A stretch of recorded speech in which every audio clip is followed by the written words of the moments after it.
One day সিরিজের পর এবার টি-20 মিশনে নামছে বাংলাদেশ। সোমবার থেকে নিউজিল্যান্ডের বিপক্ষে টি-20 সিরিজ দিয়ে আবারও ছোট সংস্করণে ফিরছে টাইগাররা।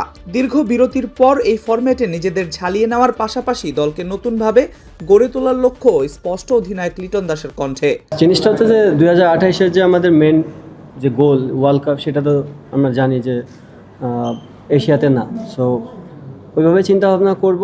আর ডেফিনেটলি যেহেতু আমাদের একটা বন্ডিং হয়েছিল খুবই ভালো, লাস্ট ওয়ার্ল্ড কাপের প্রিপারেশনটাও খুব ভালো ছিল, তো চেষ্টা করব ওখান থেকে যেন এই টিমটাকে ভালো করে ধরে রাখা যায়। ওয়ানডেতে প্রতিদ্বন্দ্বিতাপূর্ণ লড়াইয়ের পর টি-20কে সামনে রেখে কৌশলে পরিবর্তন আনতে যাচ্ছে টিম ম্যানেজমেন্ট। সিরিজ জুড়ে স্কোয়াডের প্রায় সবাইকে সুযোগ দেওয়ার পরিকল্পনা রয়েছে, যাতে করে ব্যাটিং অর্ডার থেকে শুরু করে বোলিং কম্বিনেশন সবখানেই নতুন পরীক্ষা নিরীক্ষা চালানো যায়। ভবিষ্যৎ পরিকল্পনার অংশ হিসেবেই এই সিরিজকে দেখা হচ্ছে। অধিনায়ক লিটন দাস জানিয়েছেন, এই সিরিজটি হবে নিজেদের শক্তি ও দুর্বলতা যাচাইয়ের বড় মঞ্চ। বিশেষ করে তরুণ ও নতুন ক্রিকেটারদের পারফরম্যান্স মূল্যায়নে গুরুত্ব দেওয়া হবে। দেখেন, বলারদের ক্ষেত্রে জিনিসটা খুবই ইজি যে রোটেট করে খেলানো।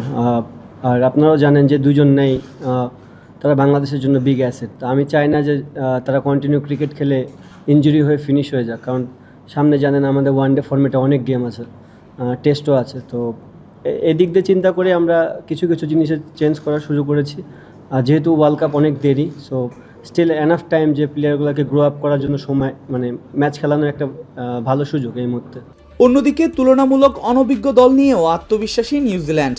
কিউই অধিনায়ক টম লাথাম স্পষ্ট করে দিয়েছেন, তরুণদের নিয়েই তারা বাংলাদেশকে কঠিন চ্যালেঞ্জ ছুড়ে দিতে প্রস্তুত। তার মতে, অভিজ্ঞতার ঘাটতি থাকলেও দলগত পারফরমেন্স দিয়েই ঘুরে দাঁড়ানোর সামর্থ্য রয়েছে তাদের। আমাদের অনেকেই এখন বিশ্বজুড়ে খেলে বেড়াচ্ছে, সবাই টি-20 পছন্দ করে। এই ফরম্যাটে বেশ অভিজ্ঞ। এই সিরিজে ভালো করতেও ছেলেরা মুখিয়ে আছে। It's fun, plenty of entertainment, so you guys are really looking forward to this series ahead. Yeah, we've seen a bit of football. হ্যাঁ, স্কোয়াডের কয়েকজনের এখনো অভিষেক হয়নি। আমরা তাদের পাশে আছি, যতটা সম্ভব তাদের সমর্থন দিয়ে যেতে হবে।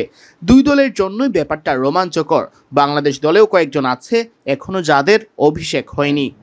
Try to get as much information as quick as you can from the footage that we have, but also out in the middle, and communicating that back to the group as quick as possible. So I guess that's exciting for both teams that there's guys that haven't necessarily played as much in our team, but also guys that haven't debuted in the Bangladesh team. So yeah, really exciting series ahead. সবকিছু মিলিয়ে সোমবার থেকে শুরু হওয়া এই টি-20 সিরিজে জমজমাট প্রতিদ্বন্দ্বিতার আভাস পাচ্ছে ক্রিকেট প্রেমীরা। নতুন পরিকল্পনা আর তরুণদের পারফরম্যান্স, দুই দলই চাইবে এই সিরিজকে নিজেদের করে নিতে। তবে মাঠের পারফরম্যান্সে কারা বেশি আলো ছড়ায় সেটাই দেখার অপেক্ষায় cricket প্রেমীরা। Al Mahmud Fahim, BD ক্রিক time.